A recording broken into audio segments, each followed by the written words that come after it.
Hello students, Wasim सा here. स्वागत है आपका एक बार फिर से हमारे और आपके प्यारे से यूट्यूब चैनल के ऊपर, है ना, जिसमें हम लोगों ने कुछ लास्ट लेक्चर्स में मैकेनिक्स सब्जेक्ट स्टार्ट किया था, जिसमें हम लोगों ने अभी तक फोर्स सिस्टम चैप्टर को खत्म किया है। उसमें जितने भी टाइप के प्रॉब्लम है, मतलब के resultant of concurrent force system वाले प्रॉब्लम्स प्लस वेरिग्नोस थ्योरम वाले प्रॉब्लम, मोमेंट वाले प्रॉब्लम, ये सारे हर टाइप के प्रॉब्लम्स हम लोगों ने सॉल्व किए हैं, जिसके वीडियोस ऑलरेडी यूट्यूब पे अपलोडेड है। अगर आप लोगों ने नहीं देखा है तो लिंक नीचे डिस्क्रिप्शन में दिया हुआ है, पहले जाके वीडियोस देख लीजिए। आज हम लोग बेसिकली सेकंड चैप्टर स्टार्ट करने वाले हैं, दैट इज इक्विलिब्रियम। इक्विलिब्रियम हम लोग स्टार्ट करने वाले हैं और इक्विलिब्रियम में सब में फर्स्ट टाइप के प्रॉब्लम, दैट इज लैमीज थ्योरम पे बेस्ड प्रॉब्लम आज हम लोग स्टार्ट करने वाले हैं। एक प्रॉब्लम भी आज हम लोग इस वीडियो में उसका कंप्लीट करेंगे, लैमीज थ्योरम क्या है ये समझेंगे, है ना। तो सब में पहले चैप्टर का नाम है इक्विलिब्रियम। तो इक्विलिब्रियम क्या होता है इसको सबसे पहले समझते हैं। When we say that the object is in equilibrium और body is in equilibrium, body या कोई भी ऑब्जेक्ट इक्विलिब्रियम में है, ये हम लोग कब बोल सकते हैं, क्या कंडीशंस होते हैं इक्विलिब्रियम के, ये भी हम लोग समझेंगे। तो सब में फर्स्ट चीज होती है, देखो, अगर किसी भी ऑब्जेक्ट के ऊपर फोर्स अप्लाई हो रहा है, अगर किसी भी ऑब्जेक्ट के ऊपर फोर्सेस अप्लाई हो रहे हैं और फिर भी वो ऑब्जेक्ट अगर रेस्ट में है, तो ऐसे कंडीशन को हम लोग बोलते हैं इक्विलिब्रियम का कंडीशन। सपोज मान लो मुझे अगर कोई इधर हाथ पकड़ के खींचेगा, इस डायरेक्शन में मेरा हाथ पकड़ के कोई खींचेगा तो मेरा बॉडी इस डायरेक्शन में मूव होगा, इधर, है ना। अगर कोई इधर हाथ पकड़ के खींचेगा तो मेरा बॉडी इस डायरेक्शन में मूव होगा। अगर दोनों साइड से फोर्स अप्लाई करेगा, कोई एक इधर खींच रहा है और एक इधर खींच रहा है, तो अब क्या होगा, जिसका फोर्स ज्यादा है, सपोज इधर वाला ज्यादा फोर्स से खींच रहा है तो मेरा बॉडी इधर मूव होगा। लेकिन अगर इस डायरेक्शन का फोर्स और इस डायरेक्शन का फोर्स दोनों same amount of force apply करेंगे, तो अब मेरा बॉडी ना इधर मूव होगा ना इधर मूव होगा। देखो, मेरे बॉडी के ऊपर फोर्सेस तो अप्लाई हो रहे हैं, लेकिन फिर भी मेरा बॉडी कैसा है, रेस्ट में है ना। तो ऐसे कंडीशन को हम लोग क्या बोलते हैं, इक्विलिब्रियम कंडीशन बोलते हैं। अब मैं बोल सकता हूं कि मेरा बॉडी कैसा है, इक्विलिब्रियम में है, मेरे बॉडी के ऊपर फोर्सेस अप्लाई हो रहे हैं, फिर भी मेरा बॉडी कैसा है, रेस्ट में है। ऐसी कंडीशन को इक्विलिब्रियम का कंडीशन बोलते हैं। मतलब ऑब्जेक्ट के ऊपर नंबर ऑफ फोर्सेस एक्ट भी हो रहे हैं, फिर भी ऑब्जेक्ट कैसा है, रेस्ट में है, तो वो इक्विलिब्रियम में है। अब इक्विलिब्रियम में ऑब्जेक्ट को रहने के लिए क्या क्या कंडीशन जरूरी होते हैं, जैसे कि मैंने एग्जांपल दिया, सपोज एक ऑब्जेक्ट है और इस ऑब्जेक्ट के ऊपर इस डायरेक्शन में एक फोर्स अप्लाई हो रहा है। अगर 10 न्यूटन का फोर्स अप्लाई हो रहा है इस डायरेक्शन में, तो ये ऑब्जेक्ट इस डायरेक्शन में मूव हो जाएगा, है ना, इसका मोशन होगा इस डायरेक्शन में। अगर मैंने क्या किया, इसके एग्जैक्टली अपोजिट इस डायरेक्शन में अगर यहां पे भी 10 न्यूटन का फोर्स मैंने अप्लाई किया, तो अब ये ऑब्जेक्ट ना इस डायरेक्शन में मूव होगा ना इस डायरेक्शन में मूव होगा, है ना। ऑब्जेक्ट रेस्ट में रहेगा, फिर भी ऑब्जेक्ट के ऊपर फोर्सेस तो अप्लाई हो रहे, लेकिन फिर भी ऑब्जेक्ट कैसा है, रेस्ट में है, मतलब ऑब्जेक्ट कैसा आ गया, इक्विलिब्रियम में आ गया, है ना। सिमिलरली अगर मैं मान लो अब इस ऑब्जेक्ट पे मैं ऐसे अपवर्ड डायरेक्शन में फोर्स लगाऊंगा यहाँ पे 10 न्यूटन का, तो अब ऑब्जेक्ट क्या हो जाएगा, अब ऑब्जेक्ट इक्विलिब्रियम में है क्या, नहीं है, है ना। अब ऑब्जेक्ट ऊपर की तरफ मूव करेगा, है ना। सिमिलरली अगर मैं क्या करूं, यहाँ पे डाउनवर्ड डायरेक्शन में अगेन 10 न्यूटन का फोर्स अप्लाई करता हूं, तो अब ऑब्जेक्ट मूव होगा क्या, अब ऑब्जेक्ट नहीं मूव होगा, ऊपर नहीं मूव होगा, क्योंकि डाउनवर्ड डायरेक्शन में भी सेम फोर्स है ना। ऑब्जेक्ट ऊपर मूव होगा ना नीचे मूव होगा, ना लेफ्ट साइड में ना राइट साइड में। ऑब्जेक्ट के ऊपर चारों डायरेक्शन में फोर्स अप्लाई हो रहे, फिर भी ऑब्जेक्ट किधर भी मूव नहीं होगा, ऑब्जेक्ट रेस्ट में रहेगा। तो ऑब्जेक्ट कैसा है, ऑब्जेक्ट इक्विलिब्रियम में आ गया है। अब यहां से हम लोग को क्या समझ में आता है, अब अगर यहां पे हम लोग इस फोर्स सिस्टम का summation of F of x निकालेंगे, तो क्या होगा, देखो समेशन ऑफ एक्स क्या होता है, rightward forces positive and leftward forces negative, है ना। तो देखो यहाँ पे राइट साइड में कौन जा रहा है, 10 न्यूटन का ये फोर्स जा रहा है, लेफ्ट साइड में ये वाला फोर्स जा रहा है 10 न्यूटन का, तो -10, 10 - 10 क्या आ गया, 0। मतलब summation of F of x क्या आया, 0। तो जब भी ऑब्जेक्ट इक्विलिब्रियम में रहेगा तो उसका summation of F of x की वैल्यू क्या रहेगी, 0 रहेगी, पक्का याद रखना। This is the condition of equilibrium, है ना। सिमिलरली अगर इस फोर्स सिस्टम का हम लोग summation of F of Y find out करते हैं, तो क्या आएगा, देखो upward forces positive and downward forces negative, है ना। तो ऊपर जाने वाला फोर्स क्या है, ये वाला है 10 न्यूटन का, प्लस ले लिया। नीचे जाने वाला फोर्स ये है 10 न्यूटन का, माइनस ले लिया, -10। देखो 10 - 10 क्या आएगा, 0, है ना। तो एफ ऑफ वाई भी क्या होगा, 0 हो जाएगा, है ना। तो कोई भी ऑब्जेक्ट अगर इक्विलिब्रियम में रहेगा और उसके ऊपर जो फोर्सेस एक्ट हो रहे हैं, उस फोर्स सिस्टम का जो summation of F of X भी 0 रहेगा, summation of F of Y भी 0 रहेगा, है ना। तो कंडीशन ऑफ इक्विलिब्रियम क्या होते हैं, summation of F of X 0 होता है, summation of F of Y 0 होता है, और थर्ड कंडीशन होती है moment, summation of moment is also zero, summation of moment about any point is also zero. ये तीन कंडीशंस होते हैं इक्विलिब्रियम के, जो हम लोग को यूज करने होते हैं प्रॉब्लम को सॉल्व करने के लिए, जो कि बहुत इंपॉर्टेंट है।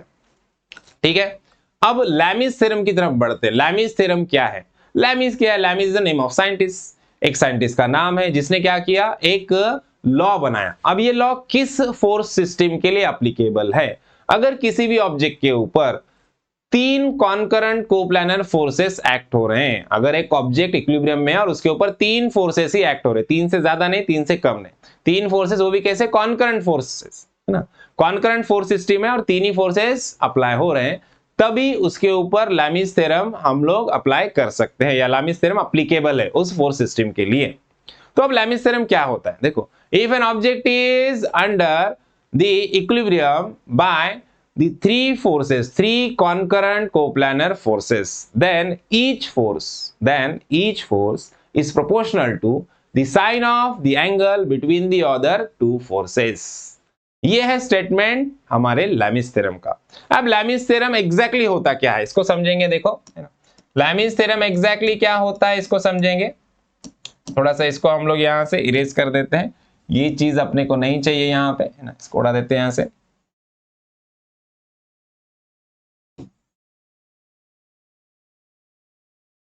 अब लैमिस थ्योरम किन फोर्सेस के लिए एप्लीकेबल होता है? देखो, लैमिस थ्योरम एप्लीकेबल होता है हमारे, लैमिस थ्योरम एप्लीकेबल होता है ऐसे ऑब्जेक्ट के ऊपर जिसके ऊपर सिर्फ तीन फोर्सेस एक्ट हो रहे, और तीन फोर्सेस कैसे? कॉन्करेंट फोर्सेस है। तो यहां पे हम लोग देखेंगे तो यहां पे अपने को दिख रहा है ये तीन फोर्सेस कैसे है, ये ऑब्जेक्ट है, ऑब्जेक्ट के ऊपर तीन कॉन्करेंट फोर्सेस एक्ट हो रहे हैं, है ना, तीन कॉन्करेंट फोर्सेस एक्ट हो रहे हैं, और तीनों फोर्सेस, तीन ही फोर्सेस एक्ट हो रहे हैं, और ऑब्जेक्ट कैसा? इक्विलिब्रियम में हम लोग मानते हैं ना। मान लो ये तीन फोर्सेस कौन से? ये हमारा फोर्स P, ये है फोर्स Q, और ये है फोर्स R, है ना। ये फोर्स P है, ये फोर्स Q है, और ये फोर्स R है। और इन दोनों के बीच का जो एंगल है, मान लो ये वाला एंगल है हमारा अल्फा, है ना, और इन दो फोर्स के बीच का जो एंगल है, ये वाला एंगल है हमारा बीटा, और इन दो फोर्स के बीच का जो एंगल है, ये वाला एंगल है हमारा गामा, है ना।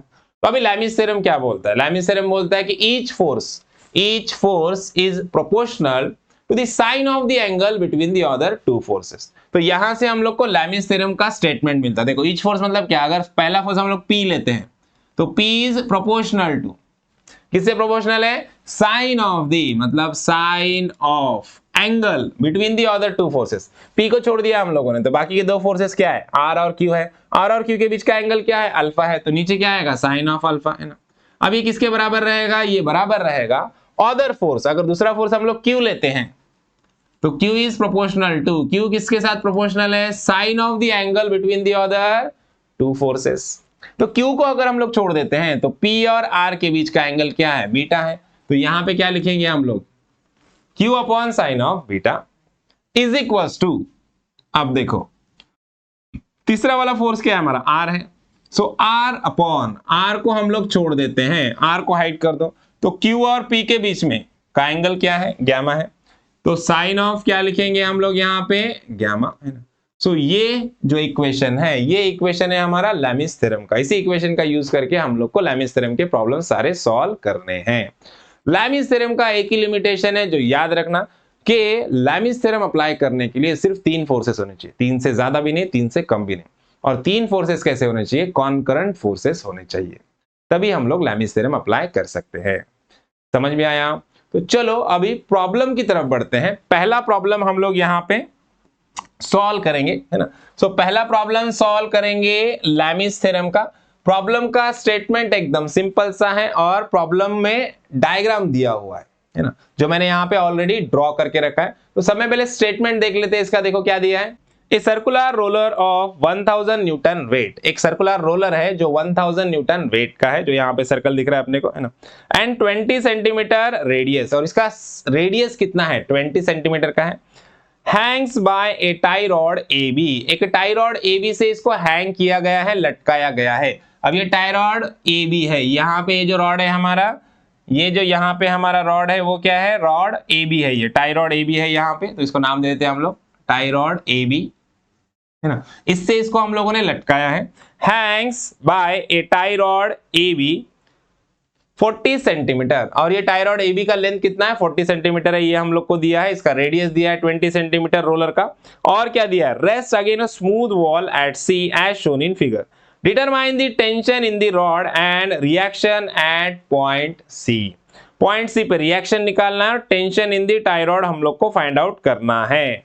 तो अभी देखो दिया क्या क्या है हम लोग को, इसका वेट दिया है, ये जो AB है, AB का लेंथ दिया है हम लोग को, AB कितना है, AB है 40 सेंटीमीटर, है ना।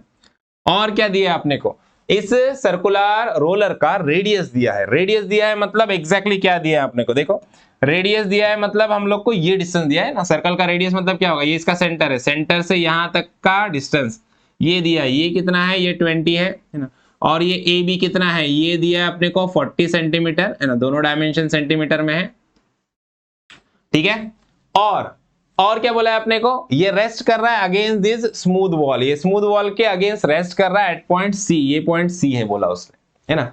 तो हम लोग को क्या निकालना है, हम लोग को इस टाई रॉड ए बी में जो टेंशन क्रिएट होगा, टेंशन कैसे क्रिएट होगा भाई, इसके ऊपर लोड आ गया है, लोड पूरी तरह से लटका हुआ है टाई रॉड ए बी के थ्रू, तो टाई रॉड पे क्या आएगा, टेंशन आएगा, है ना। तो वो टेंशन को हम लोग को निकालना है। और दूसरी चीज क्या हो रही है, देखो इस रोलर का पूरा वेट किसके ऊपर आ रहा है, वॉल के ऊपर आ रहा है ना। अब इस रोलर का वेट आ रहा है वॉल के ऊपर, तो वॉल से रोलर के ऊपर क्या होगा, रिएक्शन क्रिएट होगा।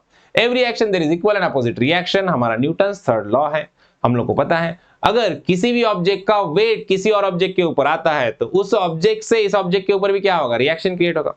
जैसे मतलब जितना भी कोई भी फोर्स अगर हम लोग किसी ऑब्जेक्ट के ऊपर अप्लाई करते हैं तो उस ऑब्जेक्ट से भी हमारे ऊपर फोर्स अप्लाई होता है ना। अगर दीवार पे जोर से ऐसे मारोगे तो आपके हाथ को भी मार लगेगा ना, है ना। या फिर आपकी मम्मी आपको मारती है तो मम्मी बोलती है ना, तुझे तो नहीं लगा है लेकिन मेरे हाथ को ही लग गया, है ना। तो ऐसे ही किसी को हम लोग मारते हैं तो हमारे हाथ को भी मार लगता है, मतलब किसी भी ऑब्जेक्ट के ऊपर हम लोग फोर्स अप्लाई करेंगे तो हमारे हाथ के ऊपर भी फोर्स अप्लाई होता है। उसी तरह से कोई भी ऑब्जेक्ट के ऊपर हम लोग हमारा वेट से रेस्ट करेंगे या फिर किसी ऑब्जेक्ट के ऊपर वेट हम लगाएंगे तो उस ऑब्जेक्ट से भी हमारे ऊपर क्या होता है, रिएक्शन क्रिएट होता है। उसी तरह से इस रोलर का वेट किधर आ रहा है, वॉल के ऊपर आ रहा है ना। इस रोलर का वेट आ रहा है वॉल के ऊपर, तो वॉल से रोलर के ऊपर क्या होगा, रिएक्शन क्रिएट होगा। उस रिएक्शन को हम लोग को फाइंड आउट करना है। एक बात पक्की याद रखो यहाँ पे कि जो भी टेंशन होता है, जब भी टेंशन बोलेगा तो टेंशन कैसा होता है, टेंशन हमेशा अवे फ्रॉम द पॉइंट होता है। मतलब ये टेंशन ए बी निकालना है अपने को टाई रॉड ए बी में का, तो ये टेंशन कैसा रहेगा, ये टेंशन हमेशा कैसा रहेगा, अवे फ्रॉम द पॉइंट रहेगा। ये पॉइंट है हमारा, पॉइंट से बाहर की तरफ रहेगा, इसको नाम दे देंगे हम लोग T A B, tension in rod A B. और जो भी रिएक्शन रहेगा, रिएक्शन हमेशा टुवर्ड्स द पॉइंट होता है, पॉइंट की तरफ होता है, अंदर की तरफ रहेगा, है ना। तो रिएक्शन जो आएगा, रिएक्शन फोर्स आएगा हमेशा ऐसे पॉइंट की तरफ, ये रिएक्शन फोर्स है हमारा। और ये जो टेंशन है, tension away from the point रहेगा, बाहर की तरफ रहेगा, इसको नाम दे देंगे हम लोग RC, reaction at point C. Okay. और एक चीज अपने को बताइए, क्या बताइए, weight of the roller. Weight of the roller कितना है, 1000 न्यूटन है। वेट हमेशा कैसे रहेगा, वेट हमेशा रहेगा डाउनवर्ड, तो यहां से हम लोग डाउनवर्ड डायरेक्शन में यहां पे इसका वेट बता देंगे। वेट की वैल्यू हम लोग को दी है 1000 न्यूटन। ओके। अब तीन फोर्सेस है और तीनों भी कॉन्करेंट फोर्सेस है, तो लैमिस थ्योरम को हम लोग अप्लाई कर सकते हैं। इक्विलिब्रियम का प्रॉब्लम है। अब लैमिस थ्योरम अप्लाई करने के लिए हम लोग को क्या चाहिए, हम लोग को एंगल्स चाहिए। हर एक फोर्स के बीच के एंगल्स चाहिए हम लोग को, हर दो फोर्स के बीच का एंगल चाहिए। अब देखो ये जो रिएक्शन है, रिएक्शन हॉरिजॉन्टल है, वॉल वर्टिकल है। कभी भी एक चीज याद रखो, जो भी रिएक्शन रहेगी वो हमेशा सरफेस को परपेंडिकुलर रहेगी, है ना। हमारा सरफेस कैसा है, हमारी वॉल कैसी है, वर्टिकल है बोला उसने। वॉल वर्टिकल है तो रिएक्शन कैसी रहेंगी, एग्जैक्ट हॉरिजॉन्टल रहेंगी, परपेंडिकुलर। और वेट की जो लाइन है ये एग्जैक्टली वर्टिकली डाउनवर्ड है, एक वर्टिकल लाइन है, एक हॉरिजॉन्टल लाइन है, तो दोनों के बीच का एंगल कितना रहेगा, ये एंगल रहेगा 90 डिग्री, बराबर। ओके। अब मुझे चाहिए ये वाला एंगल। अगर ये वाला एंगल मुझे मिल जाता है तो मैं लैमिस थ्योरम अप्लाई कर सकता हूं, और लैमिस थ्योरम अप्लाई करके मैं टी ए बी और आरसी की वैल्यू फाइंड आउट कर सकता हूं। तो मेरा एम है, मुझे ये वाला एंगल चाहिए, ये वाला एंगल थीटा मुझे निकालना है। तो इस एंगल थीटा को निकालने के लिए मैं क्या करूंगा, इस ट्रायंगल पे ध्यान दूंगा, ट्रायंगल एबीसी। ट्रायंगल एबीसी में ये वाला है AB हमारा हाइपोटेनियस जो मुझे पता है 40 सेंटीमीटर है, और ये वाला है BC रेडियस जो 20 सेंटीमीटर है। दो साइड मुझे पता है तो मैं कोई भी एंगल निकाल सकता हूं इजीली, है ना। कैसे? ये वाला एंगल निकालना है, ये वाला हाइपोटेनस है और ये वाला साइड, देखो ये वाला साइड क्या है, एडजेसेंट साइड है, इस एंगल का ये एडजेसेंट साइड है, और ये क्या है, हाइपोटेनस है। तो एडजेसेंट बाय हाइपोटेनस क्या होता है, एडजेसेंट बाय हाइपोटेनस होता है cos थीटा, है ना। तो यहां पे हम लोग इस प्रॉपर्टी का यूज करेंगे और ये वाला एंगल फाइंड आउट करेंगे। In triangle ABC, in triangle ABC क्या हो जाएगा, cos of theta is equal two adjacent side क्या है अपना BC अपॉन हाइपोटेनियस क्या है AB। तो हम लोग को थीटा चाहिए तो cos को उधर लेके जाओ तो क्या हो जाएगा, cos इनवर्स ऑफ BC कितना है अपना 20 अपॉन AB कितना है 40, 20 अपॉन 40। अभी सारा वैल्यू अच्छे से कैलसी में पुट करो और कैलकुलेट करो, तो यहां से आपको थीटा का वैल्यू मिल जाएगा 60 डिग्री, है ना। तो ये वाला थीटा मिल गया हम लोग को 60 डिग्री। अब एंगल हम लोग को मिल चुके हैं, तो अब बारी है फ्री बॉडी डायग्राम को ड्रॉ करने की। अब फ्री बॉडी डायग्राम इसका ड्रॉ कर लेंगे। फ्री बॉडी डायग्राम में क्या रहेगा, फ्री बॉडी डायग्राम में सिर्फ फोर्सेस रहेंगे और एंगल्स रहेंगे, है ना। बाकी कोई स्ट्रक्चर हम लोग को शो नहीं करना है। देखो ये तीन फोर्सेस शो करेंगे हम लोग, ये वाला है अपना टेंशन TAB, ये है हमारा वेट 1000 न्यूटन का, और ये वाला है रिएक्शन हमारा RC, ये एंगल है हमारा 90 डिग्री और ये वाला एंगल है हमारा 60 डिग्री। अब यहाँ पे एक प्रॉब्लम ये है कि ये दो forces away from the point है, बाहर की तरफ निकल रहे हैं, और एक फोर्स टुवर्ड्स द पॉइंट है। अभी टुवर्ड्स द पॉइंट वाला फोर्स है, इसको बाहर भी निकाल सकते हो आप, इसको आगे ऐसे इस डायरेक्शन में भी बता सकते हो, इसको यहाँ पे ना बताते हुए आप यहाँ पे बता सकते हो, तो तीनों फोर्सेस बाहर की तरफ हो जाएंगे, थोड़ा इजी हो जाएगा। लेकिन ये करने की कोई जरूरत नहीं है, मैं आपको शॉर्टकट तरीका बताता हूं। देखो इसको बिना किए भी आप प्रॉब्लम सॉल्व कर सकते हो। अब इसको अंदर ही रहने दो, जब भी एक फोर्स अंदर और दो फोर्स बाहर रहेंगे तो रहने दो, या फिर दो फोर्स अंदर और एक फोर्स बाहर रहेंगे, ऐसा कॉम्बिनेशन बार बार आएगा, उसको एज इट इज रहने दो, वैसे ही सॉल्व करना है। कैसे सॉल्व करना है मैं देखो बताता हूं। देखो अभी सब में पहले Lami's theorem, Lami's theorem applying Lami's theorem ये लिख दो, applying Lami's theorem. Lami's theorem का इक्वेशन हम लोग को फॉर्म करना है। कैसे फॉर्म करेंगे, सब में पहले कोई भी एक फोर्स ले लो, RC ले लेता हूं मैं। देखो इक्वेशन फॉर्म करने के लिए सब में पहले RC ले रहा हूं मैं, RC अपॉन RC को हम लोग हाइड कर देंगे, RC को छोड़ दिया। अब RC को छोड़ दिया तो दो फोर्सेस है TAB और 1000, ये दोनों के बीच का एंगल क्या होगा, अब अंदर से एंगल लेना, ये बाहर का एंगल नहीं काउंट करना है अपने को, अंदर का एंगल लेना। कितना होगा 60 + 90 कितना हो जाएगा 150, ये दोनों का एडिशन कर दो। अब मान लो अगर ये फोर्स को हम बाहर लेते, यहाँ पे लेते RC को मैं यहाँ पे ना लिखते हुए यहाँ पे लिखता, तो इसको मैं हाइड करता तो जो एंगल आता ये दोनों को मिला के आता है ना 60 + 90 150 आता है ना। तो इस फोर्स को यहाँ पे बताओ या यहाँ पे बताओ, कोई फर्क पड़ने वाला नहीं है। सिर्फ अपने को क्या करना है, अपने को एंगल लेना है, ये वाला अंदर वाला एंगल लेना है, दोनों को ऐड करके। इसको हाइड कर दिया तो दोनों के बीच का एंगल ये अंदर से ले लो, 90 + 60 कितना हो गया 150। तो यहाँ पे लिख दूंगा मैं sine of 150 is equal to, अब ये 1000 न्यूटन वाला फोर्स देखो, है ना, तो यहाँ पे लिख दो 1000 अपॉन साइन ऑफ, है ना। अब 1000 न्यूटन के फोर्स को मैंने हाइड कर दिया तो बचा क्या, RC और TAB, ये दोनों के बीच का एंगल कितना है 60 है, तो यहाँ पे मैं लिख दूंगा 60 ओके इज इक्वल टू, अभी देखो TAB अपॉन साइन ऑफ, देखो अब TAB को मैंने हाइड कर दिया तो बचा क्या RC और 1000 का फोर्स, है ना। अब ये दो फोर्स के बीच का एंगल कितना है 90 है, तो मैं क्या लिखूंगा नीचे यहाँ पे साइन ऑफ 90 ओके। ये बन गया हमारा लैमिस थ्योरम का इक्वेशन। अब क्या करना है, अब हम लोग को निकालना है RC और TAB। तो सब में पहले RC को फाइंड आउट करने के लिए ये दो इक्वेशन का यूज करो, है ना। तो अब देखो RC इज इक्वल टू क्या हो जाएगा, यहाँ पे ऐसे लिख देना है RC upon sine of, RC upon देखो RC upon sine of 150 is equal to 1000 upon sine of 60 okay. RC की वैल्यू निकालना है, साइन 150 इधर डिवीजन में, इसको इधर लेके जाओ मल्टीप्लिकेशन में चला जाएगा, है ना। सो RC इज इक्वल टू क्या होगा 1000 अपॉन साइन ऑफ 60, है ना, इनटू साइन ऑफ 150, है ना। अब ये सारा वैल्यू कैल्सी में डालो, कैल्सी में पुट करो, अच्छे से कैलकुलेट करो। तो यहां से आपको आरसी का वैल्यू मिलेगा। देखो कितना आ रहा है, देखते हैं। Sine of 60 into sine of 150,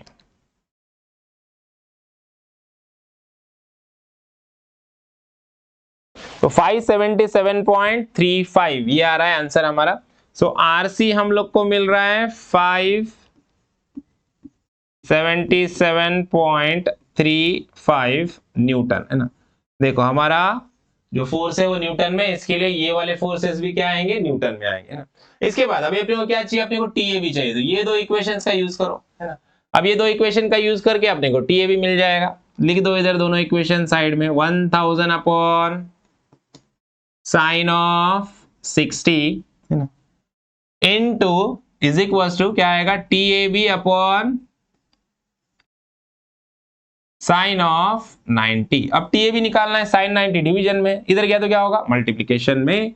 तो यहां से अपने को टीएबी का वैल्यू मिलेगा। देखो टीएबी इज इक्वल्स टू क्या होगा, 1000 अपॉन साइन 60, ये एज इट इज रहेगा, इनटू ये साइन 90 इधर आ जाएगा, डिवीजन का इधर मल्टीप्लिकेशन में आ जाएगा। अब ये वैल्यू कैलसियम में पुट करो, है ना। 1000 upon sine of 60 into sine of 90, कितना आ गया, 1154। देखो 1154.70 न्यूटन, ये आ गया टीएबी। सो देखो टेंशन इन टाइरॉयड एबीबी हम लोगों ने निकाल लिया है, और रिएक्शन एट पॉइंट सी भी हम लोगों ने फाइंड आउट कर लिया। तो यहां पे हमारा प्रॉब्लम खत्म होता है। आई होप आपको प्रॉब्लम अच्छे से समझ में आया है। वीडियो अच्छा लगा है तो वीडियो को लाइक कीजिए, ज्यादा से ज्यादा अपने दोस्तों के साथ शेयर कीजिए, और चैनल को सब्सक्राइब करना ना भूलिए। तो मिलते हैं नेक्स्ट वीडियो में नेक्स्ट प्रॉब्लम के साथ, तब तक के लिए थैंक यू, बाय बाय।